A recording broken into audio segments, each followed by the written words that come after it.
Bienvenue dans Tuba. Je suis Géraldine Févra, consultante en stratégie et en organisation. Je t'aide à passer de sous-l'eau à CEO. Que tu sois freelance, solopreneur ou que tu veuilles le devenir, Tuba te fait plonger chaque semaine dans le monde de l'entrepreneuriat. Tous les mardis, retrouve un nouvel épisode où je pars à la rencontre d'entrepreneurs.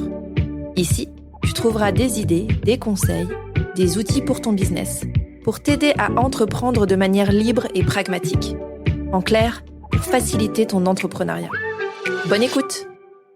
Aujourd'hui, je suis avec Laure. Bonjour à toi, comment ça va? Bonjour Géraldine, écoute, ça va très bien. Je suis ravie d'être avec toi et de participer à ton nouveau podcast. C'est chouette. Merci, et merci d'avoir accepté l'invitation. Cette saison, dans Tuba, on parle d'entrepreneuriat et de parentalité et de comment concilier les deux, ce qui est un vaste sujet. Alors, peut-être que la saison va durer 10 ans, en fait, on ne sait pas. Il y a tellement à dire. Arriver au bout de ce sujet, je ne sais pas. Je ne sais pas, je pense qu'on peut y rester longtemps. Merci en tout cas, Laure, d'être ici aujourd'hui et de venir nous parler de slowprenariat comme outil notamment pour concilier le fait d'être parent et d'être entrepreneur en même temps. Pour te présenter un peu avant que toi tu rentres dans les détails, donc t'es maman de 2 enfants, t'es spécialiste du slowprenariat, fondatrice de Maslow Boîte. Ton why de manière globale, c'est de provoquer des déclics et tu es hôte des podcasts Ouf et les Hyperlaxes. Rien que ça. Est-ce que tu peux nous en dire un peu plus pour les auditeurs et auditrices qui ne te connaîtraient pas? Oui, qu'est-ce que je pourrais dire de plus? Ma mission avec Maslow Boîte, elle est double. C'est à la fois d'accompagner des indépendants et des entrepreneurs au slowprenariat, donc avoir des business qui soient plus sereins, rentables et durables, qui s'adaptent à eux et à leur réalité, au lieu que ça soit plutôt ce qu'on fait d'habitude, c'est-à-dire l'inverse.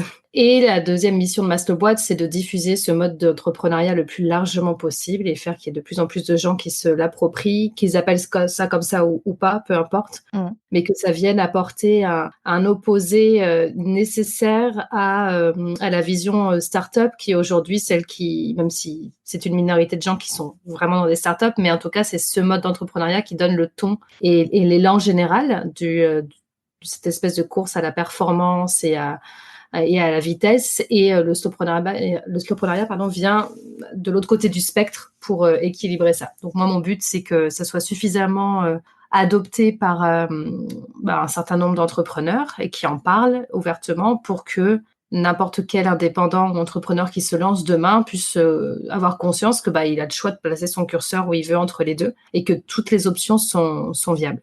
Donc voilà un petit peu ce que je fais. Et pour mes podcasts, juste pour préciser, parce que oui, ça fait un peu tout ce qu'elle fait, mais je ne me mets absolument pas la pression sur la régularité. Et je crois que ça fait bientôt 1 an que j'ai pas fait d'épisode. C'est des choses que je compte reprendre en 2024 pour Ouf. Mais voilà, ça fait partie de mes clés pour pouvoir tout gérer. C'est que je ne fais pas tout le temps. Tout le temps, c'est ça. Tout ça n'est pas mené de front de manière systématique et obligatoire. J'ai arrêté de vouloir être Wonder Woman, quoi. T'as posé la cape. C'est ça. J'aime beaucoup cette idée d'être une autre voix, à la fois avec un E et avec un X à l'entrepreneuriat, et de se dire qu'en effet, il n'y a pas qu'une seule manière de faire. On rentrera après un peu plus dans le détail de qu'est-ce que ça veut dire et comment ça se traduit concrètement pour des gens soit qui se lancent, soit qui sont déjà lancés, puisque l'application est valable à n'importe quel moment de sa vie d'entrepreneur. Pour revenir un peu sur ton parcours, est-ce que tu peux nous expliquer comment tu es passé du salariat au fait d'être freelance et ensuite au fait de créer ta boîte? Alors par la case malheureusement trop souvent rencontrée, qui est celle du burn-out quand j'étais salariée, et c'est ce qui m'a, je crois que ça faisait, enfin c'est pas je crois, mais ça faisait un petit moment que je savais qu'à terme je finirais par me mettre à mon compte, mais je voyais ça plus vers la quarantaine, je sais pas pourquoi, dans mon schéma, tu sais, dans la crise, pas avant. Voilà, dans cette espèce de petit film qu'on se fait sur son avenir. Pour moi, c'était un truc de quarantenaire une fois que j'aurais atteint un certain niveau de carrière, eu des enfants, tout ça. Sans doute parce que ça devait me laisser l'impression qu'il fallait être assez disponible et surtout avoir une certaine légitimité, peut-être. Avoir fait des choses avant, avoir c'est accompli ça. des choses avant. C'était une forme d'accomplissement. Genre maintenant, t'as assez d'expérience pour t'autoriser à monter ta boîte et à te mettre à ton compte.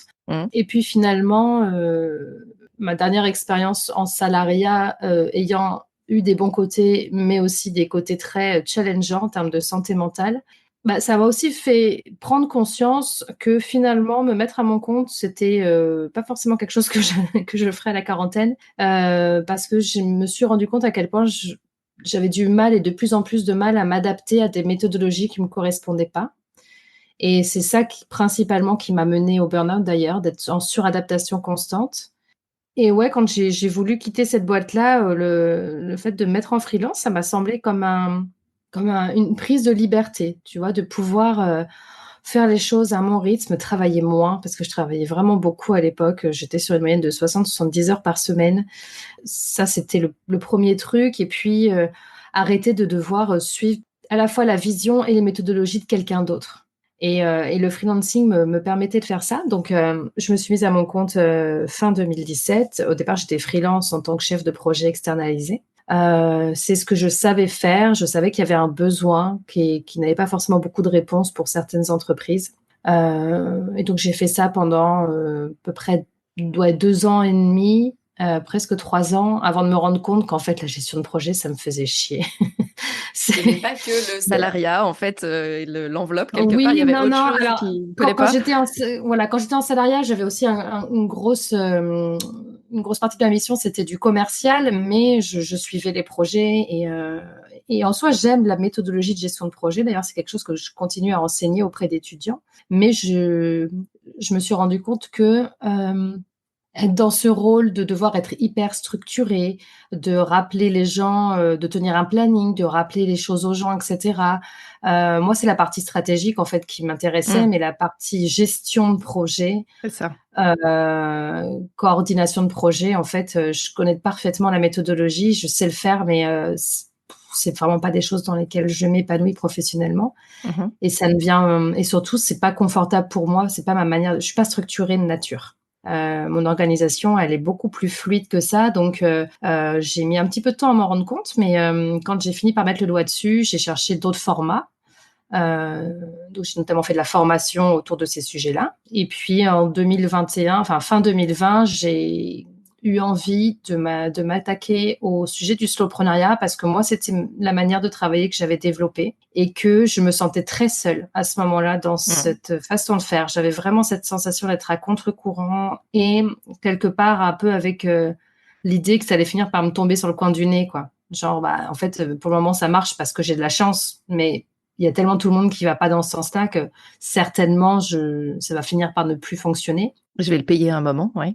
Ouais, c'est ça. À un moment donné, voilà, j'ai juste du bol. Voilà, les étoiles s'alignent. Mm. J'arrive à vivre de mon activité comme ça, mais peut-être qu'en fait, c'est juste un hasard.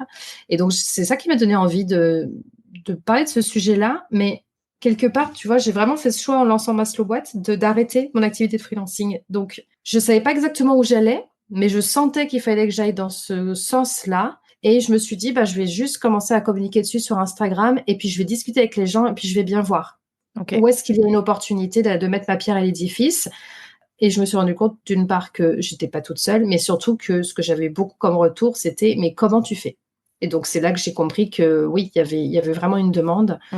et c'est ce qui m'a donné envie de développer ce sujet-là. Et puis après le reste, c'est qu'une question de creuser toujours plus les besoins et de proposer les solutions qui vont en face, quoi.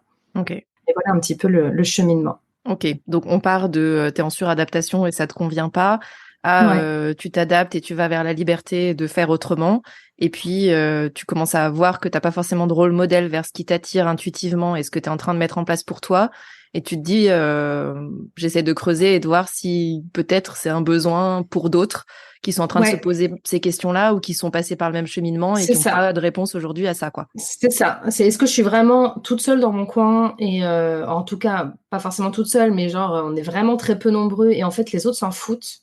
Est-ce que je vais rester à contre-courant ou est-ce que en fait c'est un besoin qui ne s'exprime pas parce que les gens n'osent pas s'exprimer? Et en fait, Mm. c'est exactement ça. C'est-à-dire qu'il y a énormément d'indépendants qui constatent que l'entrepreneuriat ou le freelancing tel qu'on nous le présente aujourd'hui avec ses exigences ne leur convient pas, mais qui sont par contre persuadés qu'il n'y a pas d'autre Mm. solution de toute façon pour C'est la réussir. seule voie Parce que possible. voilà, Mm. c'est la seule voie possible parce que on ne parle que de ça. Mm. Et limite, ils voient bien qu'il y a des personnes qui font différemment, Mais il y a toujours cette espèce de, tu sais, de biais de confirmation, genre oui, mais bon, cette personne-là, ça marche, mais parce que elle a du bol, ou cette personne-là, ça marche parce qu'elle est dans tel business et que voilà, ou oui, Mm. mais cette personne-là, ça marche parce que en fait, elle a pas des hautes ambitions. Enfin, tu vois, il y a toujours cette espèce de recherche de, mais non, mais c'est exceptionnel quand ça marche, Ouais. mais pour moi, ça va pas marcher. Ouais, c'est ça. De valider de toute façon, c'est pas pour moi. C'est ça, Et exactement. comme la voix encore majoritaire aujourd'hui, c'est l'autre, Voilà, c'est de se ça. dire, bon, bah finalement, s'il y en a plus, c'est un peu ce truc de celui qui parle le plus Oui, fort, hein, mais s'il y en a plus qui disent exactement. Mais que... ce qui est normal en fait, c'est-à-dire Mm, que c'est logique qu'on pense ça. Et mm, moi, ça m'arrive encore hein, d'avoir des doutes et de me dire des fois, mince, là-dessus, c'est vraiment pas le mouvement général. Et s'ils avaient raison. Bon, mm, après, aujourd'hui, j'ai le recul et je me rends compte que finalement, peu importe hein, en fait. Hein. ouais. Moi, ce qui compte aujourd'hui pour moi, c'est que moi, je sois bien et je ne cherche plus comme avant à coller un peu au mouvement général. Mm, Mais c'est normal d'avoir cette perception-là. Donc moi, mon job, c'est justement d'amener cette conscience que bah non, c'est absolument pas quelque chose de réservé aux gens qui ont du bol ou à un certain business model ou à certaines ambitions. C'est possible pour tout le monde de faire moins et mieux. Et en plus, pour moi, le gros avantage qu'apporte le slowpreneuriat, c'est cette possibilité de s'adapter à la personne, qu'on retrouve beaucoup moins dans l'autre opposé du spectre, qui a ses avantages aussi, mais qui demande vraiment, pour que ça fonctionne, à coller à une méthodologie très spécifique. Donc c'est un vrai choix à faire en fait. Et mm. je comprends totalement qu'il y ait certaines personnalités qui aient ce besoin de performance, à qui ce modèle va vraiment convenir et qui vont s'éclater là-dedans. Et souvent des gens qui ont aussi des situations de vie qui font que bah, pendant une période, ils peuvent se permettre en fait de consacrer un Mm. maximum de leur énergie et de leur temps au travail, alors au développement de leur entreprise, parce qu'ils ont envie que ça aille vite, parce qu'ils ont envie de ce modèle-là. Et ça se respecte. Mais je crois qu'il y a énormément d'entrepreneurs qui le font par défaut et à qui ça convient pas, mais Mm. qui ne savent pas comment c'est possible autrement. Ouais, Et c'est clairement. ça que j'essaye de contrer. Et ça soulève beaucoup le point aussi de connaître ses besoins avant de s'engouffrer dans une voie ou dans l'autre. Parce que ce que tu dis là aussi, c'est de la suradaptation en fait. C'est quelque part se dire, OK, Oui, bah, c'est le seul chemin possible, donc c'est celui que je vais suivre.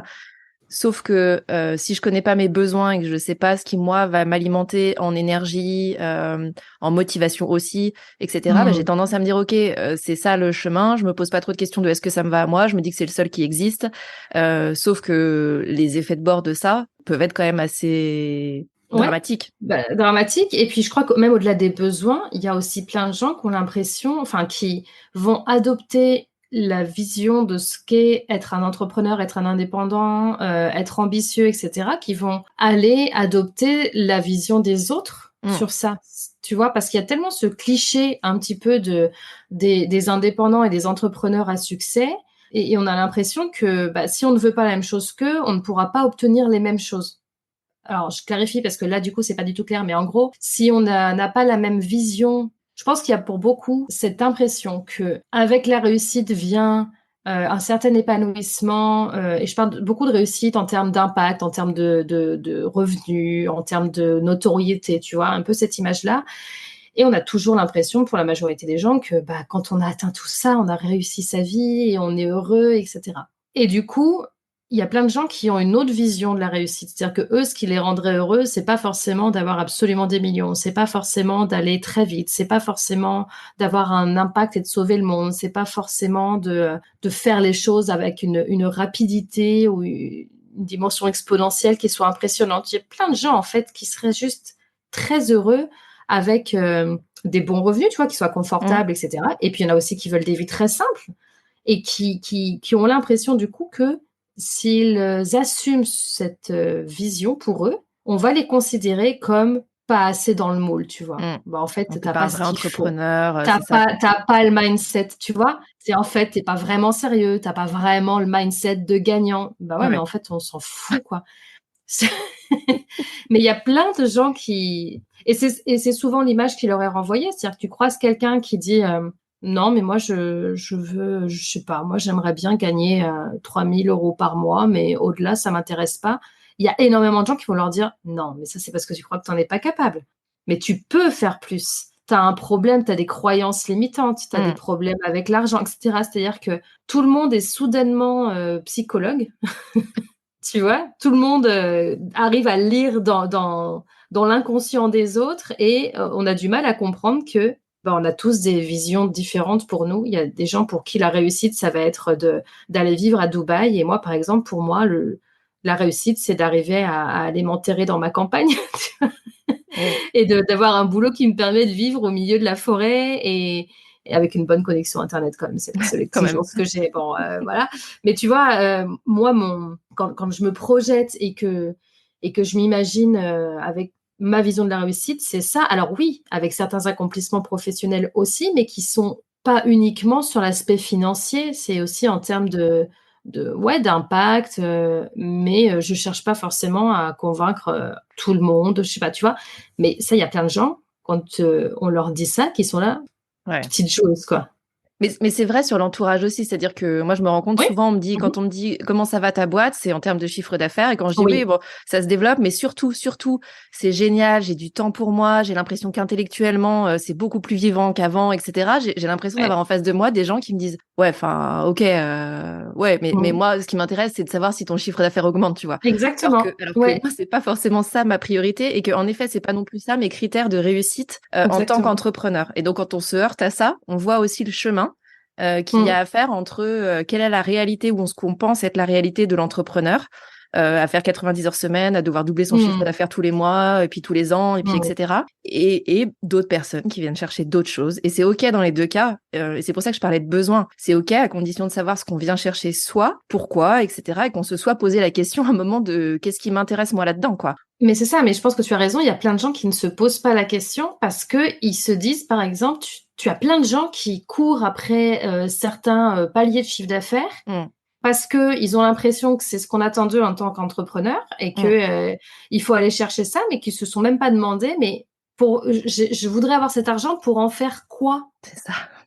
Et ces gens-là, du coup, quand ils atteignent ces paliers-là, ils en trouvent finalement pas tant de satisfaction de ça parce que il y a pas de c'est pas lié à quelque chose qui est vraiment important pour eux. Mm, En fait, l'argent, c'est un moyen et il y a beaucoup de gens qui voient ça comme un marqueur de réussite. Alors oui, bien sûr, mais c'est pas que ça et c'est surtout un moyen. Donc si tu sais pas de combien d'argent tu as besoin pour vivre la vie dont tu as envie, mm. bah, le risque, c'est déjà, bon, bah, c'est pas hyper motivant de pas savoir ce que tu vas en faire. C'est vrai que ça aide d'avoir une vision un peu plus précise de ce que tu voudrais faire avec cet argent. Et surtout, le risque, c'est de faire plein de choses, et peut-être qu'ils vont te faire gagner plein d'argent au détriment d'autres choses parfois. Mm. Et puis, une fois que tu as atteint cet objectif-là, tu te rends compte que, bah, en fait, merde, je me suis fatiguée, j'ai fait des sacrifices, je suis sortie de ma zone de confort quasiment tous les jours pour atteindre cet objectif. Je l'ai atteint et je me rends compte que ça ne m'apporte pas la satisfaction Mm. que j'espérais parce qu'en fait, j'ai pas réfléchi avant à, mais j'ai envie de vivre quoi, moi, au quotidien? Et bah, on peut, hein, on peut avoir envie de vivre des choses qui demandent de gagner très bien sa vie. Déjà, quand c'est identifié, ça permet, quand on a cet argent, bah, C'est de ça. l'utiliser pour ça. Voilà. Et puis des fois, il y a des gens qui se rendent compte que, bah, en fait, moi, ce que je veux, ça me nécessite 2000 euros par mois. C'est tout. Et Mm. peut-être que plus tard, ça changera. Peut-être que plus tard, j'aurai d'autres envies qui me demanderont d'augmenter mes revenus, mais on verra. Et c'est vrai que moi, je croise de plus en plus de personnes qui ont des réussites financièrement fulgurantes et qui vont très loin. Mais comme ils se sont pas posé cette question, ils me disent, mais en fait, je voudrais décroître. C'est-à-dire que je suis en Mm. train de mettre en place des choses. Par exemple, je suis passée en société avec des salariés, puis là, je suis en train de changer. Je veux revenir freelance, en fait, parce que oui, avant, je gagnais moins d'argent. Mais de toute façon, celui que je gagne là, j'ai pas le temps de m'en servir et puis j'ai pas besoin et je suis pas heureux. Moi, je veux revenir comme avant parce qu'avant, ça m'allait bien, en fait, j'étais bien. Voilà. Donc, il y a, ouais, la vision un peu globale de la réussite, c'est pas possible. On ne peut pas tous avoir la même vision de la réussite. Tu vois, quand tu réfléchis un peu, tu es là, bah ouais, c'est logique. On vient pas tous des mêmes milieux, on n'a pas les mêmes, enfin, Mm. on n'a pas les mêmes réalités, on n'a pas les mêmes envies, on n'a pas les mêmes personnalités. Pour quelle raison est-ce qu'on voudrait tous le même point final? À part celui d'être heureux éventuellement. Mais du Oui. coup, bah, ça dépend. C'est pas tellement du Les chiffre d'affaires, hein, moyens. du coup. Mais non, mais voilà, les moyens pour être heureux, ils peuvent être hyper variés. Mm. Et heureusement, pour chaque personne. Bah Donc, ouais. c'est aussi pour ça que, oui, au-delà de la destination, le chemin compte aussi. Mais la destination, se poser la question de quelle est ma destination à moi et pas celle des autres, a de l'importance aussi là-dedans. Exactement. Et d'oser l'assumer. Et c'est ça qui est Ouais. dur, je crois, aujourd'hui, pour pas mal de Mm. personnes, c'est qu'ils ont peur d'assumer d'avoir certains objectifs parce qu'ils ont peur qu'on les juge et qu'on leur dise, et je comprends que ce soit épuisant, En fait, de voir dans le regard des autres que leurs propres objectifs ne paraissent pas assez intéressants pour les autres. Et c'est de ça dont il faut réussir à se détacher. Bah, c'est pas grave, en fait, si du moment que toi, tu es heureuse dans ça et que toi, tu atteins tes objectifs et que ça t'apporte du bonheur, bah, réussir à ne pas se sentir pas assez bien parce qu'en face de toi, tu as quelqu'un qui fait « Ah ouais? Ah ouais, ça te suffit, ça? Ah ouais? Oh, c'est marrant. » Oui, c'est son avis, mais ça leur appartient. Exactement. C'est tellement important. Ouais, mais c'est pas, j'ai conscience que c'est pas facile de s'en défaire. Non, clairement. D'où l'intérêt d'en parler aussi et Ouais, de dire qu'il y a d'autres modèles et d'autres manières de faire. c'est ça. Quand tu t'es lancée à ton compte, t'étais enceinte. Du Ouais. coup, c'est quoi à ce moment-là tes challenges? Donc moi, je suis tombée enceinte 1 mois et demi avant de me mettre en freelance. C'était pas une grossesse qui était prévue. Mmh. C'était une grossesse surprise. Ce que ça a changé du coup dans mes plans, c'est que avant je comptais démarrer mon activité et puis tout de suite me mettre en recherche de clients. Et là, du coup, j'ai pas fait ça. Comme je changeais de ville aussi et que j'avais pas du tout de réseau sur Bordeaux où j'arrivais, de réseau professionnel, je me suis dit bon, vu que mon métier consiste en grande partie à aller chercher des prestataires et à les piloter pour mes clients, je vais pas chercher de clients maintenant. Je vais passer ma grossesse à rencontrer d'autres freelances et pour pouvoir me faire un carnet de partenaires en fait avec qui on va pouvoir s'envoyer des projets et puis que je pourrais mettre sur les projets de mes clients. Il y a eu ça, donc ça a changé, tu vois, un petit peu la manière dont je comptais commencer à développer mon affaire. Et puis après, je t'avoue que découvrir la maternité tout en découvrant ce que c'était d'avoir à gérer son propre business, ça a été une sacrée paire de manches. Je veux bien Je sais croire. que je suis loin d'être la seule parce qu'en discutant et en parlant de mon cas, j'ai eu très souvent des gens qui m'ont dit: «Ah bah moi aussi j'ai fait les 2 en même temps». Je pense que des fois la vie se dit: «Allez hop, tir groupé». Tu veux du challenge? Tiens, prends. Ouais, c'est ça. Bon, quitte à avoir du changement, on va tout foutre en même temps, comme ça ça sera une bonne fois pour toutes. Honnêtement, ma première année de maternité et quasiment ma première année et demie, tu vois, de business, ça a été très difficile parce que je savais que je voulais travailler moins. Et clairement, la maternité, ça a fait que bah, déjà, je travaillais pas les soirs, les week-ends, enfin, ça a réduit mon temps de travail. Mmh. Mais à ce moment-là, je n'avais pas encore réalisé que c'était pas qu'une question de réduire son temps de travail, il fallait surtout apprendre à travailler autrement. Parce que moi, jusque-là, j'avais appris à travailler en 70 heures par semaine. Mmh. Avec des modèles de 70 heures par semaine, donc ouais. Voilà, exactement. Donc là, moi, il fallait soudainement que j'arrive à travailler en 40-35 heures par semaine. Et puis, comme j'étais déglinguée, fatiguée et que j'avais quand même des restes de mon burn-out, petit à petit, je me suis rendu compte que même 35 heures par semaine, c'était trop pour moi et qu'il Mmh. fallait que je descende. Donc, si je réduisais mon temps de travail, bah, il fallait aussi que je continue à adapter mes méthodologies de travail pour obtenir les mêmes résultats et continuer à avoir des revenus qui montent, puisque j'étais en lancement, tu vois, Mmh. en maximum 30 heures par semaine. Et puis 25. Et 25, c'est à peu près là où je suis aujourd'hui. Je vais avoir 25 heures par semaine. Ce qui me convient. Mmh. Et ça a été pas simple. J'aurais eu que ça à mener comme projet, avec une énergie, une énergie de quelqu'un qui n'a pas un bébé. Ça aurait sans doute été plus facile, mais là, j'avais les deux à gérer. Donc, c'est vrai que ça a été une année assez difficile, nerveusement. Et bah, je me dis, heureusement, finalement, que j'allais pour le boulot dans une voie qui m'apportait de moins en moins de stress parce qu'il y a des moments où je pense que j'étais pas loin du burn-out, pas à cause du boulot, mais de burn-out parental parce que vraiment, il y avait des fois où je fondais les plombs. Et ouais, ça a été. Des fois, y repenser, je me dis, j'ai un peu traversé l'enfer quand même. Et en même temps, tu vois, il y a tellement de gens qui le vivent que je me dis, ça n'a rien d'exceptionnel, mais je crois que c'est juste parce qu'il n'y a pas assez de monde qui en parle. C'est pas parce que c'est commun En parler, finalement non mais que, c'est ça. ouais, Et puis c'est commun, mais c'est pas forcément «ébruité» entre guillemets. oui. Et après, avec le recul, tu sais que c'est ça aussi qui t'a amené vers le slow, de te dire: «Faut Mhm. absolument que je réduise et donc que j'optimise le travailler moins mais Ouais. mieux». Mais c'est quand même passé par déjà passer d'une vie de salarié à une vie de freelance, d'un point Ouais. de vue juste travail, ça veut dire se réadapter à plein de choses en termes de Mhm. méthodo, en termes de mindset le fameux, mais les émotions, en termes d'aller chercher des clients, et cetera, qui même si tu étais commercial, qui tombaient d'une autre manière entre guillemets quand tu es Mhm. salarié. Plus la maternité qui bouge 2-3 trucs aussi, hein. Tout à Au fait, ça vient un peu brasser, hein.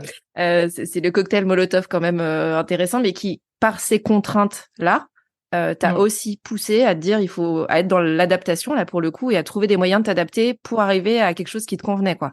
Oui, mais l'adaptation, pas dans le sens moi m'adapter, mais au contraire adapter mon business C'est ça. à ma situation. Dans l'autre C'est-à-dire sens, en que, fait. Ouais. en fait, c'est vraiment ça qui a changé à cette période-là. C'est-à-dire que je me suis dit, ma réalité là, je peux pas faire grand-chose.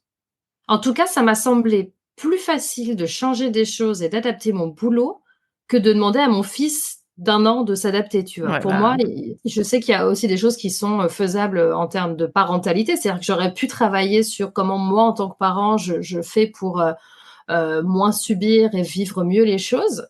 Et je sais que c'était une voie qui était possible, mais en fait, entre les deux voies, tu vois, travailler sur moi de ce côté-là, côté parentalité, et sur le boulot, c'est ce qui m'a semblé le plus facile et le plus facilement maîtrisable, en fait. Et donc, j'ai choisi la voie de la facilité. Parce que quand je commençais, tu vois, à cette époque-là, à regarder, bah, forcément des contenus à destination des parents, genre, comment survivre et pourquoi personne m'a dit que c'était l'enfer. Tu vois, ce genre de choses, tous les contenus que je lisais m'énervaient parce que j'avais l'impression que tous les gamins fonctionnaient d'une certaine manière dans un bouquin, puis alors le mien, pas du tout. J'avais l'impression, ça me renvoyait l'idée que finalement, je faisais pas assez bien, que j'étais pas assez patiente, que j'étais pas... Tu vois, moi, par exemple, je suis partie de ces gens... la petite enfance, c'est pas ma période préférée chez les enfants. C'est-à-dire que je me fais très vite suer à jouer avec des enfants de moins de 4-5 ans. T'aimes pas les Tu vois, gommettes. 4, T'as le droit. les gommettes, c'est chiant. Je suis très mauvaise à jouer aux petites. J'ai perdu en fait tout ça, tu vois. Il y a des gens qui gardent ça de leur enfance. Moi, je sais plus faire et je m'ennuie très vite là-dedans. Et le manque de communication, enfin pas le manque de communication, mais communiquer avec un petit enfant qui n'a pas du tout la même logique, pour moi, c'est très dur. Et donc, bah, par contre, de l'autre côté, j'avais le business. Et j'étais là, bon, côté business, j'ai commencé déjà en réadaptant certaines choses, en les faisant à ma manière, je me suis rendu compte que j'étais plus efficace. Et donc, ça me semblait tellement plus simple de me dire, oh, tiens, c'est ça que je vais optimiser. C'est-à-dire que mon niveau de stress, là, il est beaucoup trop haut et ma santé mentale est en danger. Le boulot, franchement, c'est ce qui me semble le plus simple. Donc, je suis partie dans cette direction-là. Et aujourd'hui, là, j'ai un deuxième enfant et il y a plein de fois où je me dis, mais je sais pas comment je ferais si j'avais pas choisi cette voie du slowpreneuriat. Je pense que vraiment, sincèrement, ce qui n'est pas forcément le cas de tout le monde, hein, parce que tout le monde ne vit pas la parentalité pareil, mais moi, je pense que je serais au fond du seau. Si j'avais en plus du stress dans mon boulot, au quotidien, je sais pas je sais pas comment je ferais pour survivre, honnêtement. Ça ferait juste trop à gérer, quoi. Ah ouais, clairement. Peut-être que j'aurais pas eu de deuxième enfant, tu vois, par exemple. Oui, peut-être que ça aurait orienté des décisions aussi. Probablement que ça aurait changé ma décision par rapport à ça en me disant, hein, déjà, tu vois, genre, attends, ça y est, je suis sortie de la période hardcore. Enfin, j'ai plus l'énergie à y retourner. Que là, oui, ça me prend beaucoup d'énergie, mais mon boulot m'en prend assez peu aujourd'hui. Et justement, cette deuxième grossesse que tu as vécue une fois que tu avais créé Maslow Boîte, tu l'as vécue de la même manière que la première ? Non, pas du tout. Déjà, c'était une grossesse qui était souhaitée, donc j'ai pas eu. La première a été très bien accueillie, mais ça m'a demandé, enfin, ça nous a demandé, parce que évidemment, je n'étais pas toute seule là-dedans, de s'adapter très vite à l'idée. Et ça aussi, ça joue dans la manière dont on vit les choses. Et j'ai pas du tout aimé ma première grossesse. Je sais pas, je m'attendais à adorer ça parce qu'autour de moi, plein de femmes proches avaient adoré être enceinte. Moi, j'ai détesté.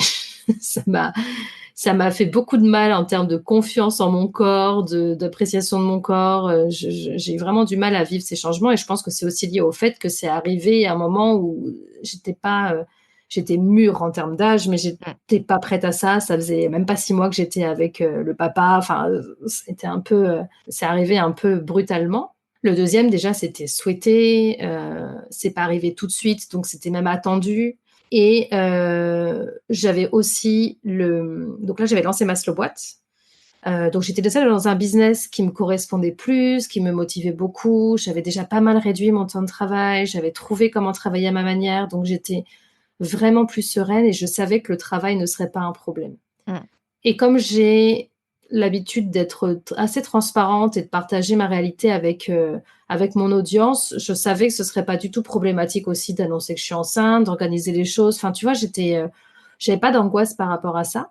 Et puis, je savais à quoi m'attendre. C'est-à-dire, je savais que la grossesse, j'avais pas trouvé ça ouf. Mais comme je l'avais déjà vécu, j'ai pas eu cette déception, tu vois, de ne pas aimer la grossesse. Ouais, c'est ça. Il n'y a pas le J'ai truc pas dit idyllique de merde, c'est pas du tout ce que je suis en train de vivre. Est-ce que c'est moi exactement. qui colle pas C'est du ça. tout à l'idée que Il n'y a pas de ce que eu, ça devrait voilà, être? je savais Ouais. que je trouverais ça chiant, voilà, qu'il y a des moments sympas, rigolos quand tu sens le bébé bouger, etc. Mais que voilà.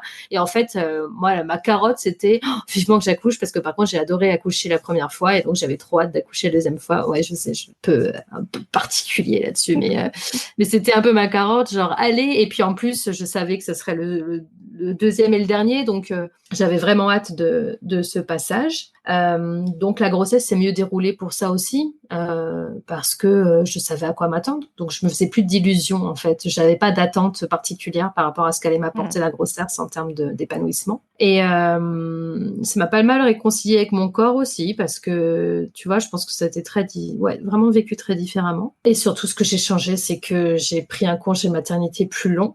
Le congé paternité a changé aussi entre mes deux grossesses. Oui. Il est passé de 11 jours à 25. Et ça a aussi fait une énorme différence. Comme la première fois, je n'avais pas du tout écouté ce qu'on pourtant on te dit, genre repose-toi quand le bébé dort, mais parce que aussi j'ai été très vite tout seul la journée à la maison, donc voilà. Là cette fois, je savais que si je me reposais pas assez, la reprise allait être très dure. Et donc là concrètement, les 3 premières semaines, j'ai pas bougé mes fesses du canapé. J'ai passé les 3 premières semaines après mon deuxième accouchement, sur le canapé, allongée ou assise, avec mon bébé. Et c'est mon compagnon qui, lui, était en congé paternité, qui a géré absolument toute la logistique, les allées et venues de l'aîné, la bouffe, le ménage. Enfin, il a été vraiment au top pour ça. Et moi, j'ai pu me reposer. Mm. Et puis, j'ai pris un congé maternité un petit peu plus long. J'ai délégué ce qui était essentiel de maintenir dans mon business. Ça aussi, je l'avais préparé, j'avais recherché en amont, j'avais réfléchi, qu'est-ce que je ne peux pas enlever, comment je pallie à ça.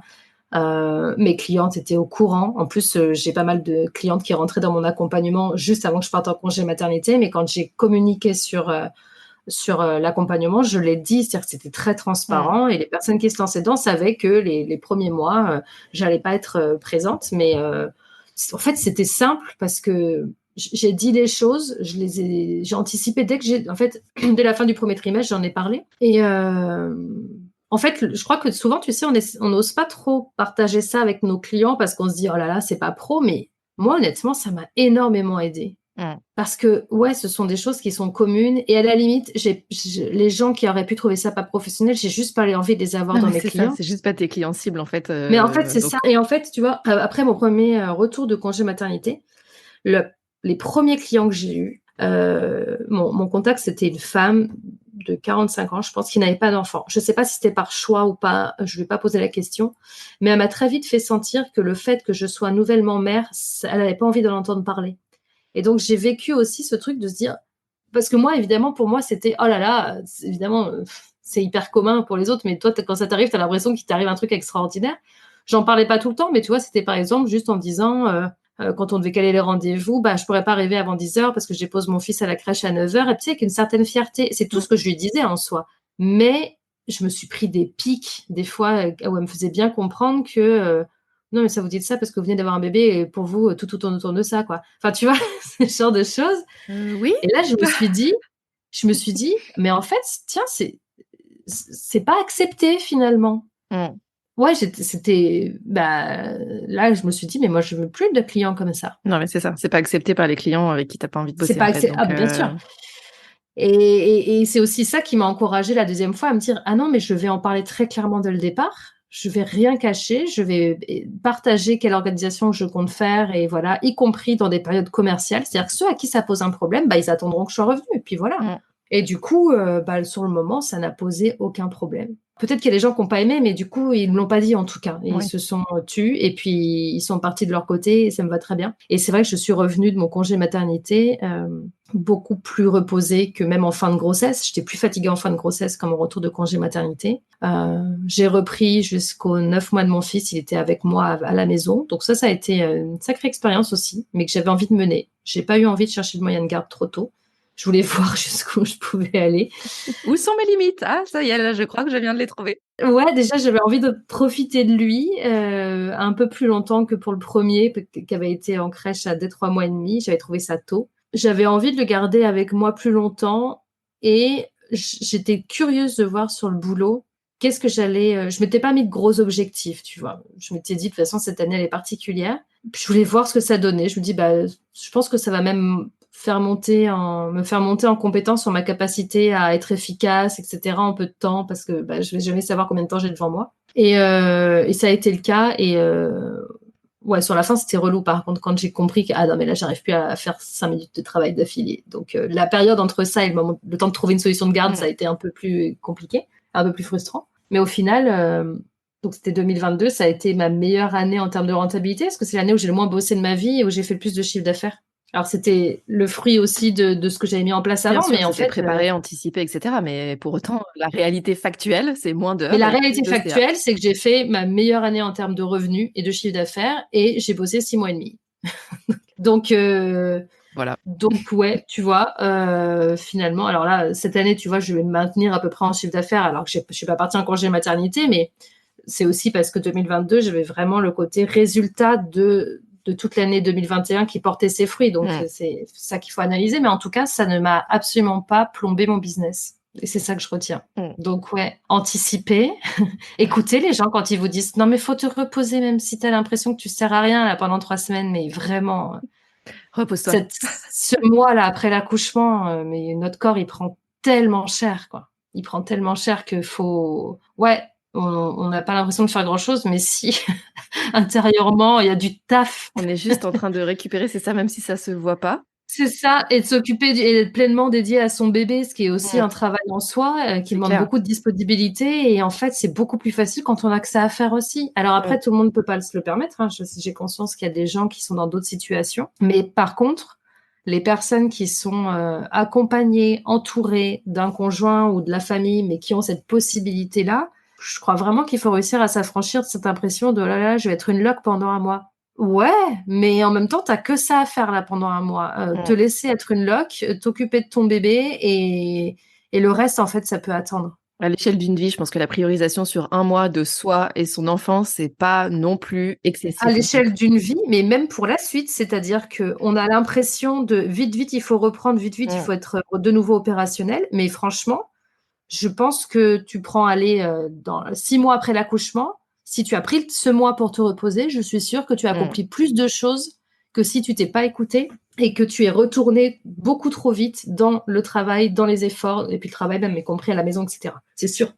Parce que tu es trop crevé, en fait. T'avances pas aussi vite. C'est ça. Et c'est un parallèle parfait avec l'entrepreneuriat de manière générale, qui m'amène du coup vers la synthèse de cet épisode. Et tu l'as dit, en fait, je trouve qu'il y a une analogie qui est ressortie aussi dans ce que tu as dit avec ta deuxième grossesse où tu te raccrochais à l'accouchement. C'est-à-dire quelque part la vision et ce que je vois loin là-bas, mais je sais que c'est ça, que je l'ai déjà vécu une fois et que c'est ça qui me tient sur les 9 mois où je le vis pas hyper bien. C'est pas mon kiff dans la vie d'être enceinte, mais je me raccroche à ce qu'il y a au bout. Et c'est ça qui fait que un jour après l'autre, j'avance aussi vers cette destination qui est inéluctable quand on est enceinte. Tout à fait, il faut que ça sorte. Hein. À un moment, il n'y a pas. Voilà. Même si on est là, mais non, il va pas sortir. Si. Ça peut être 9 mois et quelques jours, mais à un moment, c'est à peu près dans ces eaux-là. Mais qui a une très bonne analogie, je trouve, avec l'entrepreneuriat et ce que tu disais tout à l'heure, avec le fait d'avoir sa vision et de se raccrocher aussi à sa vision et de passer parfois par des process ou des moments où ça pique un peu, mais où on peut aussi se dire ça pique et se poser la question de pourquoi ça pique et donc quel est mon besoin, qu'est-ce que je dois changer là-dedans, etc. Tout en se raccrochant à cette vision et au phare qui est loin, mais en se disant c'est vers ça que je veux tendre. Et le ça, on disait, ça peut être un chiffre d'affaires si c'est ça peut être le bonheur au sens large, ça peut être une maison à la campagne avec du wifi, ça peut être plein de choses. Avec un bon wifi. Avec un bon wifi. Bonne connexion. Mais c'est ça en fait. Et je trouve que l'analogie est très bonne parce que quelque part entre entreprendre et être parent, il y a plein d'analogies. Il y a plein de moments où on se dit mon Dieu, qu'est-ce que je fais là? C'est pas du tout ça que j'avais prévu et pourtant j'y suis. Et donc qu'est-ce que je fais et comment je m'adapte aussi à ça ou comment je fais en sorte que la situation s'adapte à moi pour que ça frotte moins et que je vive ça aussi sereinement. Oui, exactement. Ouais, puis je crois que Tu vois, moi, je le vois beaucoup dans les personnes que j'accompagne où passer au soloprenariat pour beaucoup de personnes, même celles qui démarrent parce qu'elles ont quand même des habitudes de travail souvent, il y a du changement d'habitude et de perception de croyances. Et ça peut être des moments qui sont pas faciles parce que on va douter, parce que on va avoir peur que ça échoue,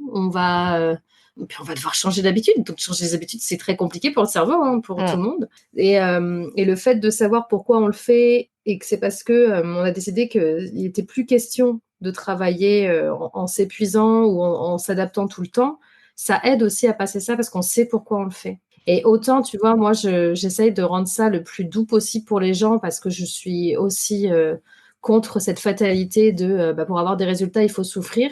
Moi, mon but, c'est de limiter au maximum la souffrance, mais la souffrance, pour moi, c'est un peu un extrême, mais c'est pas pour ça qu'il n'y a pas d'efforts à fournir et qui sont plus des efforts de travailler sur ses croyances et puis se laisser le temps, travailler sa patience, comprendre qu'il y a des choses que c'est normal que ça mette du temps à vraiment intégrer des nouvelles croyances qui sont plus bénéfiques. Et je reste persuadée que c'est moins difficile que de foncer à pleine balle et puis se retrouver épuisé. Mais c'est un cheminement aussi et avec des déceptions des fois et avec l'impression qu'il faut y retourner, etc. Mais par contre, de savoir pourquoi on le fait et de pouvoir constater au fur et à mesure que ça nous fait quand même nous sentir mieux, ça aide vraiment. Clairement.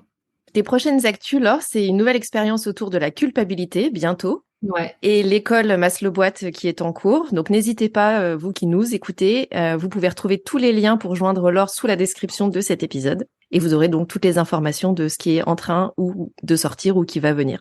Si tu as aimé l'épisode aujourd'hui et que tu penses que ça peut t'aider ou inspirer quelqu'un, partage ça autour de toi, que ce soit en story, sur LinkedIn ou prochain apéro avec tes voisins, peu importe. Tu peux également soutenir Tuba en apportant des étoiles et ou des commentaires sur ta plateforme préférée. Merci beaucoup, Laure, d'être venue me parler dans Tuba. J'ai hâte de suivre les prochaines idées que tu vas mettre en place avec ma slow boîte et pour le slowprenariat de manière générale. Merci beaucoup. Merci à toi, Géraldine. Merci. Merci pour ton écoute. Tu as aimé cet épisode ? Si tu veux promouvoir Tuba, la meilleure façon de le faire, c'est de laisser un avis 5 étoiles sur ta plateforme d'écoute préférée. Tu peux t'abonner pour ne pas rater les prochains épisodes et partager celui-ci avec d'autres entrepreneurs à qui il pourrait être utile. Si tu veux me faire un retour direct, retrouve les liens pour me contacter en description de l'épisode. On se retrouve la semaine prochaine.